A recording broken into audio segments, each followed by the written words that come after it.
एक रात मेरी नींद खुल गई और मैंने देखा कि एक आदमी हाथ में टॉर्च लेकर कुछ ढूंढ रहा है।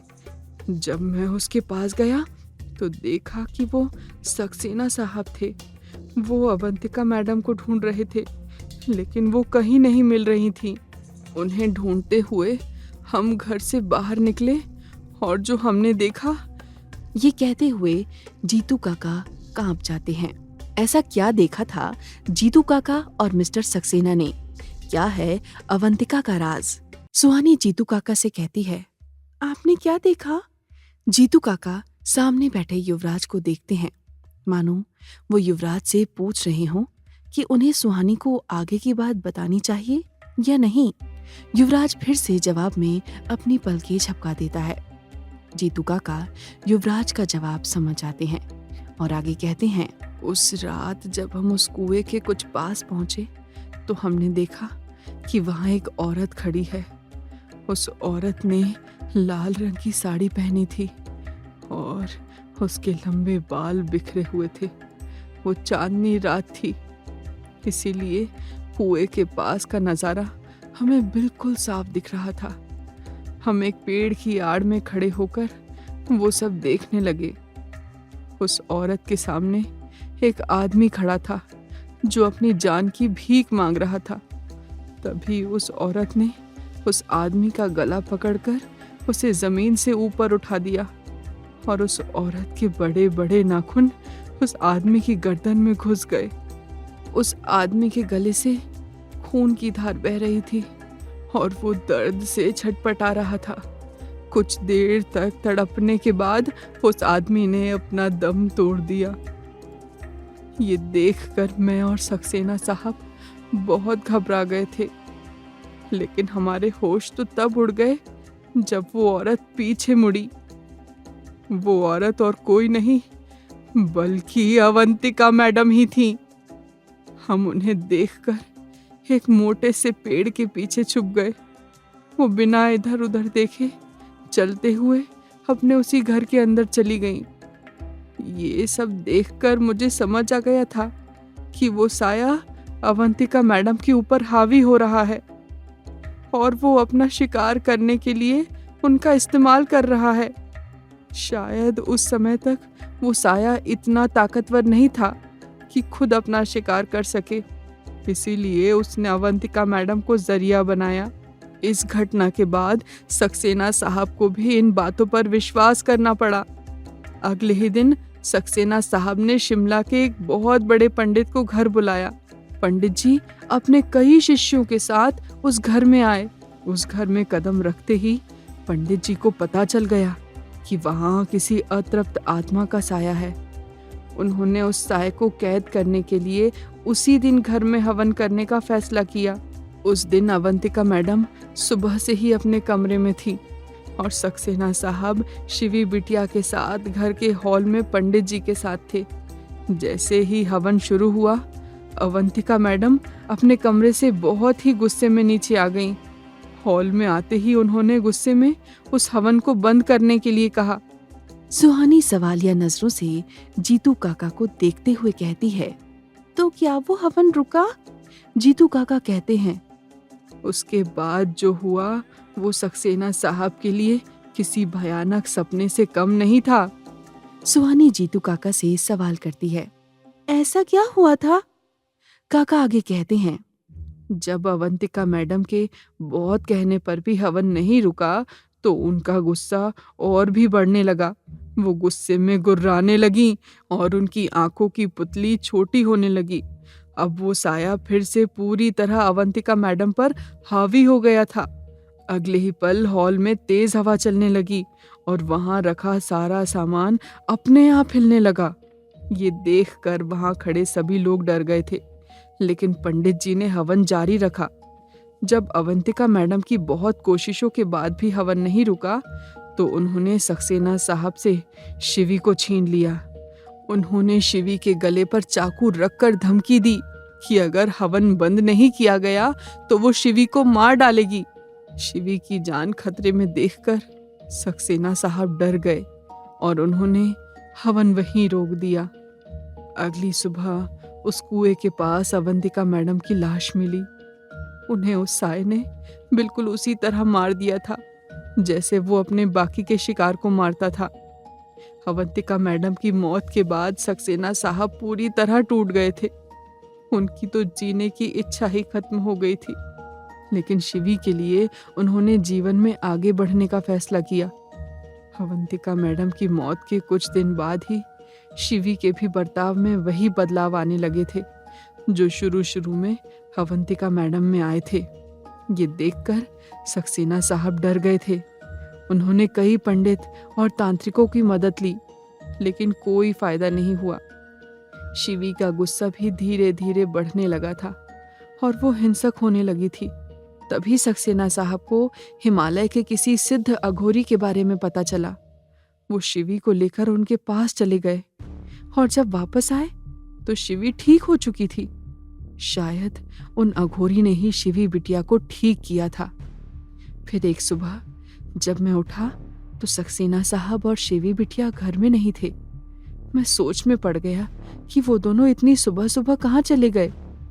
उसी दिन दोपहर में हमें पता चला कि उनके कार का एक्सीडेंट हो गया है और कार खाई में गिर गई है। उस एक्सीडेंट के बाद सक्सेना साहब की तो लाश मिली, लेकिन शिवी बिटिया की लाश उस खाई में ही खो गई। ये कहते हुए जीतू काका की आंखें भर आई थी और वो अपने हाथों से अपने आंसू पोंछ रहे थे। सुहानी हैरानी से जीतू काका को ही देख रही थी। उसे अंदाजा भी नहीं था कि जो कहानी उसने अभी अभी सुनी है वो उसकी अपनी कहानी है। आज फिर से वही कहानी सुनकर युवराज का दिल भर आया था। वो मन ही मन खुद को और अपने डैड को कोस रहा था, क्योंकि उस साय के आजाद होने का जरिया वो दोनों ही थे। सुहानी को देखकर युवराज का गिल्ट और भी बढ़ता जा रहा था। उस साय ने सुहानी का पूरा परिवार खत्म कर दिया था। जीतू काका से मिस्टर सक्सेना के बारे में जानकर युवराज और सुहानी उनके घर से चले जाते हैं। युवराज कार ड्राइव कर रहा था और सुहानी उसके पास में बैठी थी। सुहानी मिस्टर सक्सेना की कहानी की सभी कड़ियों को जोड़ने में लगी थी। वहीं युवराज बिना कुछ कहे अपने मन में बहुत बड़ा बोझ लिए कार ड्राइव कर रहा था। यही सब सोचते हुए सुहानी की नजर युवराज पर जाती है। सुहानी युवराज से कहती है, युवराज सर, कार रोक दीजिए। युवराज का मूड पहले ही बहुत खराब था।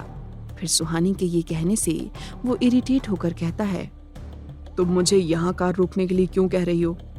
हम अभी तुम्हारे हॉस्टल नहीं पहुंचे हैं। सुहानी अपनी बात पर जोर देते हुए कहती है, सर, मैंने कहा ना, कार अभी रोकिए। सुहानी के जिद करने पर युवराज कार को साइड में ले जाकर उसे रोक लेता है और थोड़े गुस्से में कहता है, लो, रुक गई कार, अब क्या? युवराज इस वक्त बहुत तकलीफ में था, जिसे वो अपने गुस्से के पीछे छुपाने की कोशिश कर रहा था। सुहानी अपना सीट बेल्ट निकाल लेती है और युवराज की तरफ मुड़ जाती है। युवराज सुहानी पर ध्यान न देकर सामने ही देख रहा था। सुहानी युवराज की तरफ अपना हाथ बढ़ाती है और कार के गियर पर रखा युवराज का हाथ अपने हाथों में ले लेती है। सुहानी के इस तरह से हाथ पकड़ने पर युवराज थोड़ा हड़बड़ा जाता है और हैरानी से सुहानी की तरफ देखता है। वो समझ नहीं पा रहा था कि सुहानी क्या करने की कोशिश कर रही है। सुहानी युवराज की आंखों में देखते हुए कहती है, युवराज सर, मुझे पता है आप क्या सोच रहे हैं। आपको आज भी यही लगता है कि यहाँ जो भी हो रहा है उसके जिम्मेदार आप ही हैं, लेकिन ऐसा कुछ भी नहीं है। ये सब आपने नहीं किया है, बल्कि इन सब से अगर किसी को सबसे ज्यादा तकलीफ हुई है तो वो आप ही हो। इसीलिए प्लीज खुद को इस तरह से ब्लेम करना बंद कीजिए। सुहानी के ऐसा कहते ही युवराज की आंखें भर आती हैं। बचपन से आज तक जो भी युवराज ने सहा था उसका दर्द सिर्फ वही जानता था, फिर भी वो इन सब के लिए खुद को ही जिम्मेदार मानता था। आज पहली बार किसी ने उसे एहसास दिलाया था कि इन सब में उसकी कोई गलती नहीं है। अपनी आंखों में आए आंसू छुपाने के लिए युवराज अपना चेहरा दूसरी तरफ कर लेता है सुहानी को इस बात का एहसास था कि इस तरह अकेले घुट घुट कर रहना किसी को कितनी तकलीफ दे सकता है। सुहानी ये अंदाजा भी नहीं लगा सकती थी कि 11 साल की उम्र से किसी आत्मा के साए में रहना कितना भयानक होता होगा। युवराज के बारे में सोचकर सुहानी की आंखें भी नम हो जाती हैं। वो अपना हाथ युवराज के चेहरे की तरफ बढ़ाती है और अपने हाथ से युवराज का चेहरा फिर से अपनी तरफ करके बड़ी मासूमियत से कहती है, युवराज सर, आप चिंता मत कीजिए, हम मिलकर सब कुछ ठीक कर देंगे। सुहानी के ऐसा कहते ही युवराज के आंसू, जो अब तक उसने गिरने नहीं दिए थे, वो आंखों से बाहर आ जाते हैं। सुहानी बड़े प्यार से युवराज के चेहरे से उसके आंसू पोंछती है। युवराज खुद को कंट्रोल करने की बहुत कोशिश करता है, लेकिन आखिर में खुद से हार कर सुहानी को गले लगा लेता है। युवराज के इस मूव से एक पल के लिए सुहानी शॉक्ड रह जाती है। युवराज ने सुहानी को अपनी बाहों में समेट लिया था और उसकी आंखें बंद हो गई थीं। ऐसा लग रहा था जैसे इस वक्त युवराज सुहानी के अलावा किसी और चीज की मौजूदगी महसूस ही नहीं करना चाहता। सुहानी का इतना करीब होना युवराज को बहुत सुकून दे रहा था। कुछ पलों के लिए वो अपनी सारी तकलीफें जैसे भूल गया था। दूसरी तरफ सुहानी शौक से बाहर आती है। उसने कभी युवराज को इस तरह कमजोर पड़ते नहीं देखा था। युवराज की ऐसी हालत देखकर उसकी भी आंखें नम हो जाती हैं। सुहानी के हाथ अभी भी हवा में ही थे। उसका भी मन कर रहा था कि वो युवराज को वैसे ही हक कर ले जैसे युवराज ने उसे किया था, लेकिन वो खुद को रोक लेती है और अपना हाथ युवराज से कुछ दूर ही रखती है। कुछ देर बाद युवराज अपनी आंखें खोलता है और अगले ही पल सुहानी से अलग हो जाता है। ये सिचुएशन दोनों के लिए ही अनकंफर्टेबल हो गई थी। युवराज बिना कुछ कहे अपनी कार स्टार्ट करता है और आगे बढ़ जाता है। अब कार के अंदर बिल्कुल खामोशी थी। सुहानी तिरछी नजरों से युवराज को देखती है तो पाती है कि युवराज की नजर सिर्फ रोड पर है, लेकिन उसे ये नहीं पता था कि युवराज भी बीच बीच में नजरें चुराकर उसे ही देख रहा था। सुहानी को कार के अंदर का ये माहौल बिल्कुल भी अच्छा नहीं लग रहा था। वो इस अनकंफर्टेबल सिचुएशन को बदलने के लिए युवराज से कहती है, युवराज सर, आपसे एक सवाल पूछूं? युवराज सामने देखते हुए बिना किसी एक्सप्रेशन के कहता है, सुहानी कहती है, आप शिमला के सबसे रिच और पावरफुल इंसान हैं। हमारा कॉलेज भी आपका ही है, फिर आप वहां एक प्रोफेसर क्यों हैं? युवराज सामने ही देखते हुए कहता है, मैं कॉलेज में कोई जॉब नहीं करता। सुहानी कंफ्यूज होकर कहती है, मतलब? युवराज आगे कहता है, मैं कोई प्रोफेसर नहीं हूँ, वो मेरा कॉलेज है और मुझे बस पढ़ाना पसंद है, इसीलिए कभी कभी वहाँ क्लास ले लेता हूँ। That's it. सुहानी जवाब में कह देती है। युवराज कुछ देर पहले की गई अपनी हरकत से बहुत ऑकवर्ड महसूस कर रहा था। उसने कभी भी किसी के सामने अपने इमोशंस एक्सप्रेस नहीं किए थे। सुहानी पहली लड़की थी जो उसके इतने करीब आई थी। अब युवराज जल्द से जल्द सुहानी को हॉस्टल पहुंचाना चाहता था ताकि उसे इस अनकंफर्टेबल सिचुएशन में और ना रहना पड़े। इसलिए वो कार की स्पीड बढ़ा देता है। जब स्पीड बहुत ज्यादा हो जाती है तो सुहानी घबराने लगती है, लेकिन उसकी युवराज से कुछ भी कहने की हिम्मत नहीं होती। युवराज को इस बात का एहसास नहीं होता कि कार की स्पीड से सुहानी डर रही है। सुहानी युवराज से अपने चेहरे का डर छुपाने के लिए अपने बाईं तरफ कार के बाहर की तरफ देखती है। तभी सुहानी को रोड पर एक आदमी दिखता है। ये वही आदमी था जिसने उस रात सुहानी की जान बचाई थी। उस आदमी को देखते ही सुहानी उसकी तरफ उंगली पॉइंट करके कहती है, युवराज सर, वो। सुहानी की आवाज में घबराहट साफ झलक रही थी। कार की स्पीड इतनी ज्यादा थी कि एक ही पल में कार उस आदमी से आगे निकल जाती है। सुहानी की आवाज सुनकर युवराज कार रोक देता है। उसे अब अपनी गलती का एहसास होता है।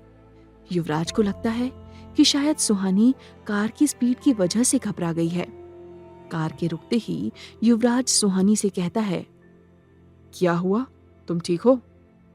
सुहानी कार से पीछे देखने की कोशिश कर रही थी। वो अपने मन में कहती है, क्या वो वही आदमी था जिसने मेरी जान बचाई थी? सुहानी को ऐसे खामोश देखकर युवराज थोड़ा घबरा जाता है। वो सुहानी के कंधे पर हाथ रखकर फिक्र के साथ कहता है, क्या हुआ, तुम ठीक हो? युवराज के उसके कंधे पर हाथ रखने से सुहानी का ध्यान टूटता है। वो हैरान होकर युवराज से कहती है, युवराज सर, मुझे लगा जैसे मैंने अभी अभी उस आदमी को देखा। युवराज कहता है, किस आदमी को? सुहानी कहती है, उसी आदमी को जिसने मेरी जान बचाई थी।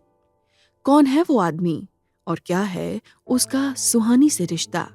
आगे की कहानी जानने के लिए देखें अगला एपिसोड सिर्फ पॉकेट एफएम के यूट्यूब चैनल पर, और साया अ कर्स्ड लव स्टोरी के सारे एपिसोड्स को सुनने के लिए डिस्क्रिप्शन में दी लिंक से डाउनलोड करें पॉकेट एफएम ऐप।